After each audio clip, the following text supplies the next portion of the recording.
Hola, somos estudiantes de la Corporación Universitaria Minuto de Dios y en esta ocasión vamos a hablarles acerca de las alteraciones del lenguaje. El lenguaje se considera como la capacidad más importante de la persona.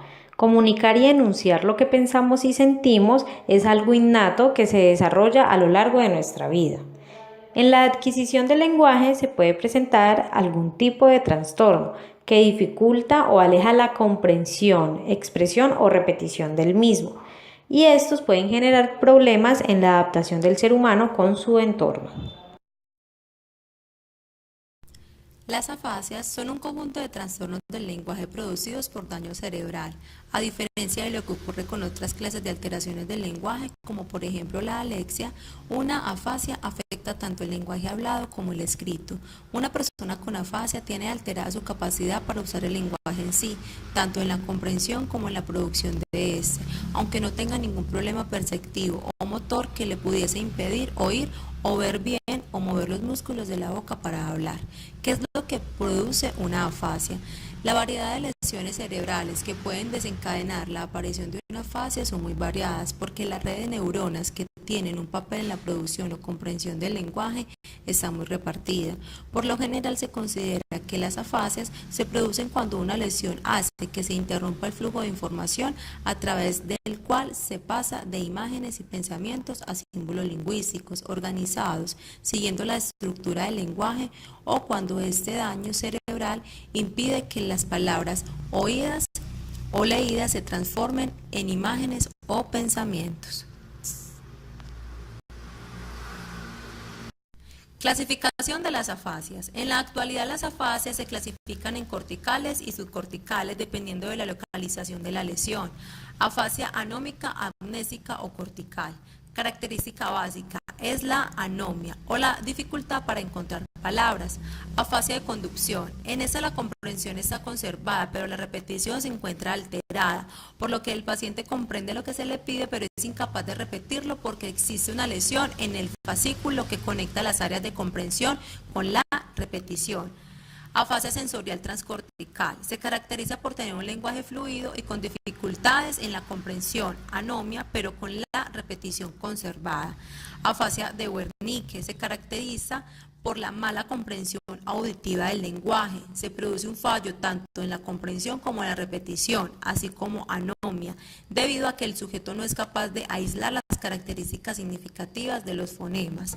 Afasia motora transcortical, disminución excesiva de la iniciativa para conversar, aunque en la comprensión, la denominación y la repetición no se presentan alteraciones. Afasia de Broca, agramatismo, buena comprensión con incapacidad para la repetición.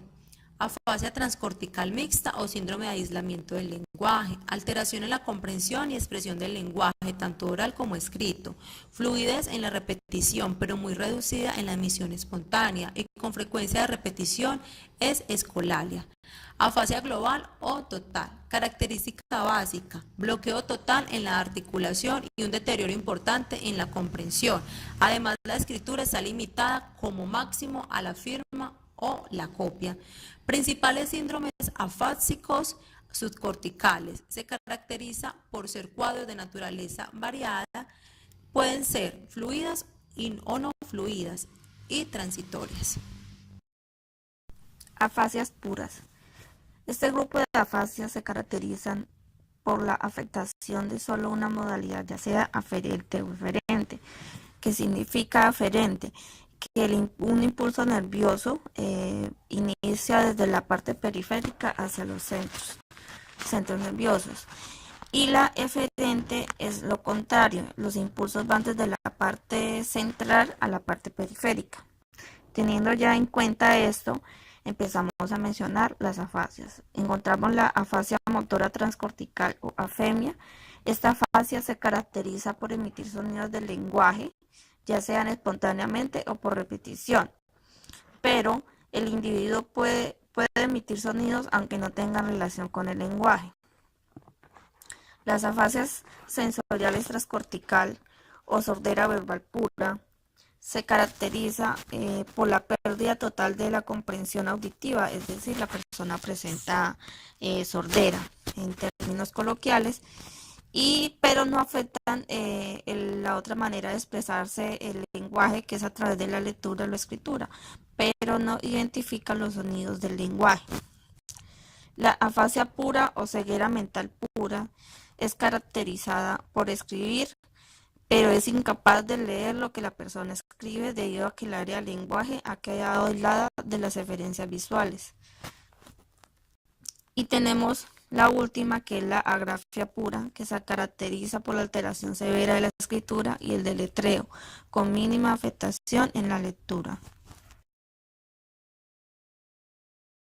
La alteración de la alexia se debe a una lesión en el encéfalo por daño cerebral, por lo tanto se distingue como un daño adquirido y es la incapacidad para leer correctamente.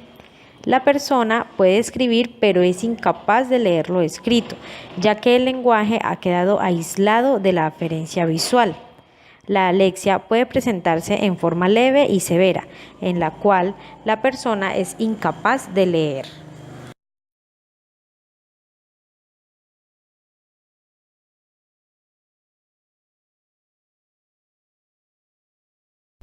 Agrafia es la incapacidad para escribir correctamente, cuya causa es también una lesión cerebral. La agrafia aparece conjuntamente con otros trastornos del lenguaje, especialmente con las afasias y las alexias.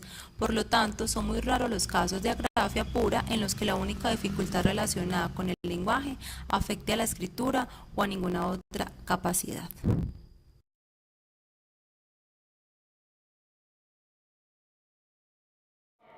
La disfasia es una alteración del lenguaje en la cual el menor presenta discapacidad en la comprensión y expresión del mismo. Esta alteración es al nivel oral, escrito o de lectura. Generalmente se presenta por accidentes cerebrales en un infante, como trauma cranoencefálico o convulsión. Esta alteración también afecta al niño en la emisión o comprensión del lenguaje. El infante presenta un vocabulario mínimo y una estructura gramatical limitada. Dislalias infantiles y retraso simple del lenguaje. Bueno, este tipo de psicopatología se caracteriza por presentar dificultad para articular las palabras, las sílabas o fonemas, debido a una consecuencia de alteraciones orgánicas, es decir, dentro de esas alteraciones orgánicas se encuentra en los niños que presentan labio leporino. La dificultad para la articulación y expresión del habla es debido a trastornos del tono y del movimiento de los músculos de la boca. Bueno, la dislalia es un trastorno del lenguaje que es más frecuente en niños y que causa el mayor número de consultas al médico. Dentro de los tipos de error de la articulación de la dislalia, podemos encontrar las sustituciones, que es cambiar un sonido consonante correcto por otro incorrecto. Ejemplo, en lugar de quiero, el niño pronuncia quiedo. Dentro de las distorsiones se encuentra, ejemplo, la palabra entonces en lugar de entonces. Esos son los tipos de errores como más frecuentes en articulaciones del lenguaje. Bueno, dentro de las dislalias encontramos también el retraso simple del lenguaje, es decir, que aquí los niños presentan ausencia de la presentación del habla a la edad usual, es decir, un niño que tenga 3 años ya debe tener un buen manejo de las palabras. Entonces, un problema sería que a la edad de 3 años el niño ni siquiera pudiera pronunciar una palabra. Entonces, por eso se caracteriza el retraso simple del lenguaje. A continuación, les hablaré de la disfemia o tartamudez. La disfemia o tartamudez es un trastorno prosódico que produce un patrón de habla alterado en el que predomina la falta de ritmo y fluidez, que se acompaña a su vez de particulares formas de acentuación y entonación y de una duración excesiva de tensión silábica. Esto quiere decir que los sujetos o personas que la padecen repiten frecuentemente palabras o frases y tienden a dudar al expresarse.